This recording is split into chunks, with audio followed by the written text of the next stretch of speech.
Assalamualaikum warahmatullahi wabarakatuh. Hai teman-teman, perkenalkan nama saya Elsa Putri Cahyani dengan nomor NIM 86047046. Saya dari Prodi Fakultas Guru Sekolah Dasar dengan UPJJ UT Palembang. Pada video ini saya akan menjelaskan tentang hubungan timbal balik antara filsafat ilmu dan pendidikan. Selamat menyaksikan. Yang pertama, saya akan membahas tentang bagaimana filsafat ilmu mengawasi dan memperkuat eksistensi, keilmiahan, serta nilai-nilai dalam ilmu pendidikan. Disimak ya teman-teman. Jadi, filsafat ilmu memiliki peran penting dalam mengawasi dan memperkuat eksistensi, keilmiahan, serta nilai-nilai dalam ilmu pendidikan. Filsafat ilmu membantu pendidikan agar tetap berkembang sebagai ilmu yang memiliki dasar yang jelas. Dalam hal ini, filsafat ilmu mengkaji hakikat pendidikan, tujuan pendidikan, cara memperoleh pengetahuan, serta manfaat pendidikan bagi manusia.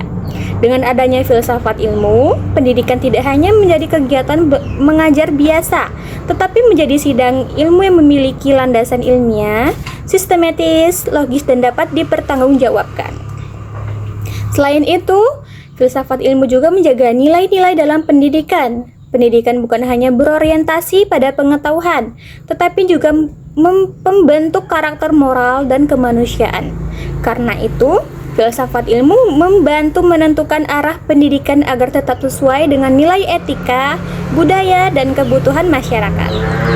Dan yang kedua, saya akan membahas tentang bagaimana pendidikan yang bermakna dan bernilai turut memperkuat perkembangan filsafat ilmu. Disimak ya teman-teman. Jadi, pendidikan yang bermakna dan bernilai juga turut memperkuat perkembangan filsafat ilmu. Pendidikan yang baik akan melahirkan manusia yang kritis, kreatif, dan reflektif.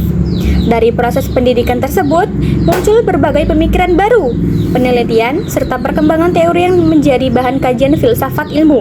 Dengan kata lain, pendidikan menjadi tempat berkembangnya ide, pengetahuan, dan refleksi yang akan nantinya memperkaya filsafat ilmu itu sendiri.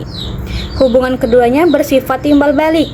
Kenapa? Filsafat ilmu memberikan dasar berpikir bagi pendidikan, sedangkan pendidikan menjadi sarana berkembangnya pemikiran filsafat ilmu dalam kehidupan nyata. Yang ketiga, saya akan membahas tentang mengapa filsafat ilmu dapat disebut sebagai pisau analisis, ontologi, epistemologi, dan aksiologi dalam membedah persoalan-persoalan pendidikan.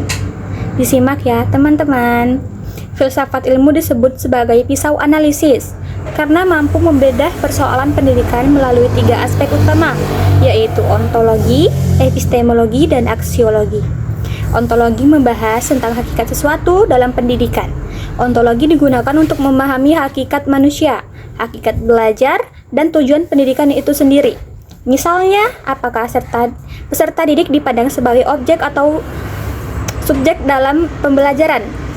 Epistemologi membahas cara memperoleh pengetahuan dalam pendidikan. Epistemologi berkaitan dengan metode pembelajaran, sumber ilmu, dan cara guru menyampaikan pengetahuan agar dapat dipahami peserta didik secara benar. Sedangkan aksiologi membahas nilai dan manfaat ilmu. Dalam pendidikan, aksiologi melihat bagaimana ilmu digunakan untuk kebaikan, pembentukan karakter, dan kesejahteraan masyarakat. Jadi, pendidikan tidak hanya mengejar kecerdasan, tetapi juga nilai moral dan tanggung jawab sosial. Dan yang terakhir atau yang keempat, saya akan membahas tentang contoh konteks penerapan filsafat ilmu dalam praktik pendidikan, misalnya dalam kebijakan, kurikulum, atau proses pembelajaran. Baik, contoh konteks penerapan filsafat ilmu dalam praktik pendidikan dapat dilihat pada kurikulum dan proses pembelajarannya.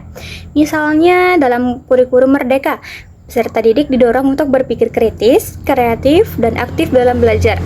Hal ini menunjukkan penerapan filsafat ilmu pendidikan yang memandang siswa sebagai subjek pembelajarannya.